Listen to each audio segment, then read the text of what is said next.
All right, welcome to The Explainer. Today, we are tackling a topic that went from zero to a multi-billion-dollar frenzy, and then, poof, it just kind of vanished overnight. I'm talking about non-fungible tokens, or NFTs. So, was it all just digital smoke and mirrors, or is there actually a groundbreaking technology hiding underneath all that hype?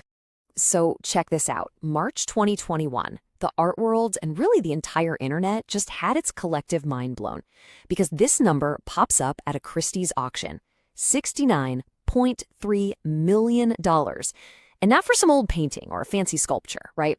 This was for a purely digital file from an artist known as Beeple. That one single transaction is what lit the fuse. And that sale immediately made everyone ask the same question, probably the one you're thinking right now. Wait a second, I can just right-click and save that image for free? So what in the world did someone pay almost 70 million bucks for? It's a great question. And to get the answer, we have to look past the picture and at the technology itself. Okay, so let's just break it down.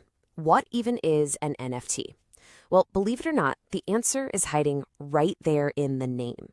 And once you get this part, everything else starts to click into place. Here's the most important thing to get. At its core, an NFT isn't the artwork itself. It's a unique token on this giant public digital ledger called a blockchain. The best way to think of it is as a digital deed. You know, like the deed to a house. It's a publicly verifiable and basically unforgeable certificate that proves you own the original. And this brings us to that key term, non-fungible. It sounds complicated, but it's not. Fungible just means interchangeable. So a dollar bill is fungible. My dollar is worth the exact same as your dollar. We can swap them, no problem. But non-fungible means it's unique, one of a kind. Think about a concert ticket for seat A7. You can't just trade it for any old ticket to the show, right? Its value is tied to that specific seat. That's what NFTs do. They bring that same idea of unique identity to the digital world. So how does a digital file become an NFT? Well, it's a process called minting, and it uses this cool thing called a smart contract. Now, don't let the name scare you. It's really just a little bit of code that runs on its own on the blockchain. This contract locks in all the assets details, it creates that unique token, and then it assigns ownership. Once that's done, it's secure and traceable forever. And this is where things get really, really interesting. Because this whole technology, this new way of proving you own something, it's not just for digital art, not by a long shot. Its potential applications go far beyond JPEGs. And this isn't just theory, it's already happening. There's an exclusive club in New York where your membership pass is an NFT. Coachella, the music festival, they sold lifetime passes as NFTs. Good luck trying to counterfeit that. Some universities are even issuing fraud-proof diplomas on the blockchain. In all these cases, you see the pattern? The technology provides undeniable proof of ownership and authenticity. This is all building towards a concept they're calling the digital product passport. Imagine buying a luxury watch, scanning it with your phone, and seeing its entire life story, where the materials came from, when it was made, every time it was sold. Top brands are already piloting this. And get this, the EU is even planning to make these passports mandatory for some industries by 2026.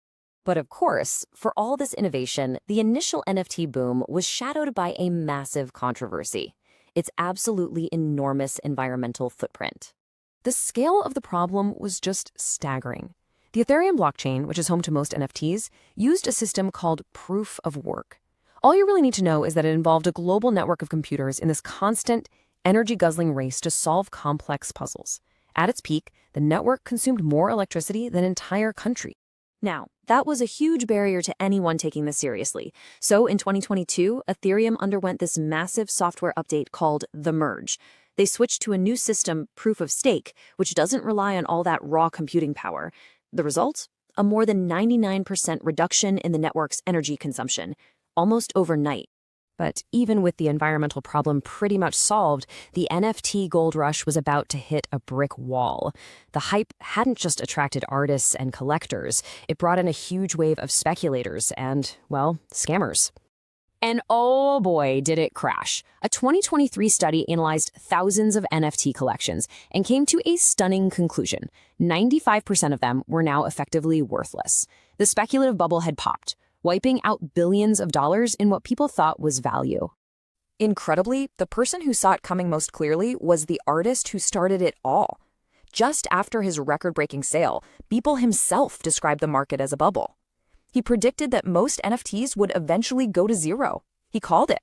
This whole unregulated Wild West environment was just a breeding ground for problems. You had outright scams like rug pulls, where developers would hype a project, sell out, and then just vanish with millions of dollars. But beyond that, there was this fundamental confusion about ownership.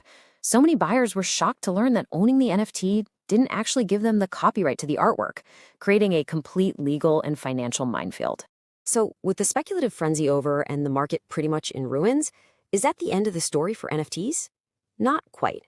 What's emerging from the ashes of all that hype is a much quieter, but maybe more important, focus on utility. The conversation has shifted from speculative art to real-world function. Using the core technology to verify a diploma, or unlock access to an event, or track a product from the factory to your front door. And this leaves us with a big question, doesn't it?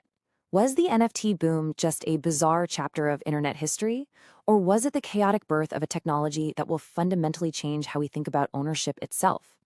The speculative gold rush is over, for sure, but the underlying idea, a universal way to prove you own something, is just getting started.